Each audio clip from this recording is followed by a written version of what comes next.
행동은 나를 싫어하는 것 같지만 사실 그 사람의 속마음은 나를 좋아하고 있을 수 있습니다.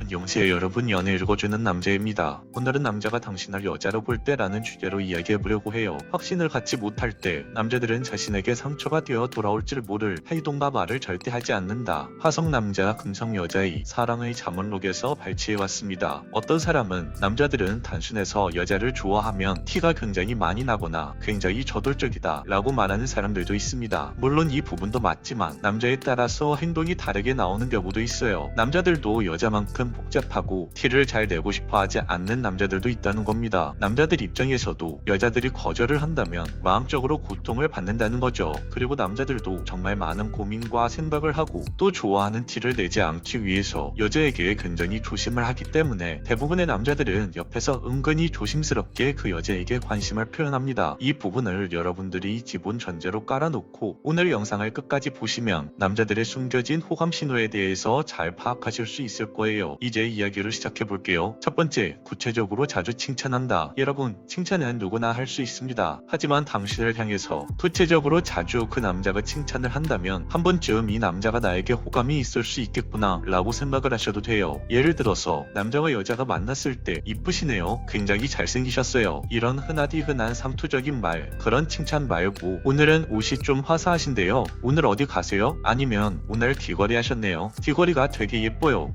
연예인 누구 닮으신 것 같아요, 머리가 좀 달라진 것 같은데 잘 어울리시네요. 이런 식으로 조금이라도 구체적이고 당신을 관찰을 한 칭찬이 굉장히 중요하다는 겁니다. 한두 번이 아닌 여러 번 당신에게 이런 칭찬을 한다면 그 남자는 당신에게 좋은 감정이 있기 때문에 이런 칭찬을 한다고 생각하셔도 됩니다. 두 번째, 묻지 않아도 자기의 장점을 어필한다. 남자는 마음에 드는 사람이 있으면 자기 자랑을 굉장히 많이 합니다. 남자와 여자가 생각하는 매력이라는 개념 자체가 굉장히 많이 틀리기 때문이죠. 남자는 능력이 주된 매력이기 때문에 남들에게 굉장히 인정받고 싶어하는 욕구가 강합니다. 그러니까 인정의 욕구가 남자의 특징이라서 자신의 장점이나 매력을 어필할 때도 내 능력을 어필하는 식의 이야기가 많이 나온다는 거죠. 그리고 남자의 이런 어필을 여자가 묻지도 않았는데 계속 한다 라고 하면 이 남자는 지금 나에게 호감이 있을 수 있다 라고 생각을 하셔도 좋습니다. 세 번째, 시간과 노력을 많이 투자한다. 남자의 단순함은 여기서 나옵니다. 남자 100명 중에 99명은 한 번 정도 예의상 돈과 시간을 쓸 수 있겠지만 자기가 관심이 없는 여자에게 자기가 이득이 있지 않는 한 자신의 시간과 노력을 쏟지 않습니다. 관계에 있어서 노력을 하고 만나려고 하고 만나서 이것저것 사주고 그 사람을 위해 뭔가 노력을 하고 뭔가 챙겨주려고 한다면 이건 굉장히 큰 남자의 호감 신호라고 보셔도 돼요. 여기서 구분을 하셔야 될 게 그 남자의 호감 신호일 가능성도 굉장히 높지만 여러분에게 그 남자가 크게 얻을 부분이 있을 때도 이런 행동이 나올 수 있다는 거예요. 그러니까 그 남자의 호감일 확률도 높지만 당신에게 그 남자가 다른 걸 원할 수도 있다는 걸 반드시 기억해 두시길 바래요. 네 번째, 바디랭귀지. 바디랭귀지 중에서도 남자의 몸이 호감 있는 여자에게 방향을 향하고 눈이 계속 마주치고 웃음을 머금고 있는 이런 행동들은 남자의 큰 호감 신호로 보셔도 됩니다. 여기서 굉장히 중요한 건 바로 여러분들과 1대1로 있을 때 잘 살펴보셔야 한다는 거예요. 왜냐면 1대1로 있을 때는 충분히 그 사람에게만 집중을 하면 되니까 이 부분을 연기할 수 있거든요. 그렇기 때문에 예의상 상대방의 말을 잘 들어주는 척 하면서 그런 제스처로 웃음을 짓는다거나 그런 행동으로 몸 방향을 여러분들에게 튼다거나 라는 행동을 할 수 있지만 여러 명이 있을 때는 이런 부분을 행동하기 쉽지 않거든요. 그래서 이런 호감 신호 바디랭귀지는 단 둘이 있을 때보다는 여러 명이 있을 때 보시는 것이 훨씬 더 정확합니다. 여러 명이 있음에도 불구하고 그 남자의 몸의 방향이 나에게 기울어져 있는지, 그 남자가 당신을 자주 쳐다보고 당신을 쳐다보면서 눈이나 입가에 웃음을 머금고 있는지 이 부분을 확인해보면 그 남자의 호감 신호를 알아채실 수 있을 거예요. 그런데 반대인 경우도 있어요. 바디랭귀지로 자신의 호감 신호를 철저히 숨기려고 하는 그런 유형의 사람들도 있습니다. 일부러 내가 좋아하는 그 사람의 이야기를 잘 들으려고 하지 않는다든지 일부러 그 사람의 시선을 피하고 회피한다든지 등등 상대방에게 나쁜 감정이 있어서 이런 행동이 나올 수도 있지만 몇 번 본 사이도 아니고 단둘이 있을 때 이야기를 해보면 나를 싫어하는 것 같지 않아 보였을 때 이때는 그 상대방이 행동은 나를 싫어하는 것 같지만 사실 그 사람의 속마음은 나를 좋아하고 있을 수 있습니다. 이 부분은 여러분들이 상대방에게 말을 걸어보면 알 수 있습니다. 여러분이 그 사람에게 말을 걸었는데 그 사람의 표정이 확 펴지고 웃음이 새어나오는 게 보인다면 여러분들을 너무 좋아하지만 그 좋아하는 마음을 숨기려고 해서 나온 방어 기제라고 할 수 있어요. 이럴 때는 여러분들이 그 남자에게 조금씩 말을 걸어주면서 여러분들의 페이스로 그 남자를 끌어당겨 보세요. 아마 바로 넘어올 겁니다. 마지막으로 5번째, 그 여자에 대한 정보를 기억한다. 남자의 이 단순함은 여기서도 잘 나타납니다. 남자는 기본적으로 교감보다는 현실 판단의 중점인 동물입니다. 그래서 자기가 가치 있다고 생각하는 정보만 모아두는 습성이 있어요. 그리고 이런 습성은 남자의 기억력에도 작용되죠. 새로운 자극이나 새로운 호감이 생긴 대상에 대해서 굉장히 큰 집중력과 기억력을 발휘하게 됩니다. 그래서 여러분이 그 남자에게 미리 이런저런 정보들을 흘려놓으신 다음에 나중에 그 남자가 내가 흘린 정보를 기억하는지 안 하는지 확인을 해보셨을 때 한 10개 중에 6개 정도를 기억하고 있다면 그 남자는 당신에게 호감을 가지고 있다고 생각하셔도 됩니다. 근데 여기서 중요한 것은 10개 중 6개 정도를 기억하는 거라고 말씀드릴 수 있는데요. 남자는 관심이 없으면 10개 중 한두 개를 기억할까 말까 합니다. 진짜로 기억을 못해요. 신경 쓰지 않으니까 그 여자의 정보를 한 귀로 듣고 한 귀로 흘리죠. 그렇기 때문에 너무 완벽하게 그 남자가 내 모든 걸 기억하길 바라지 마시고 3분의 2 정도만 기억해도 충분히 여러분은 그 남자에게 기억에 남는 여자가 되었다는 것을 아셨으면 좋겠습니다. 오늘 영상은 여기까지 할게요. 영상이 마음에 드셨다면 구독과 좋아요, 알림 설정 부탁드려요. 이상 연애 읽어주는 남자였습니다.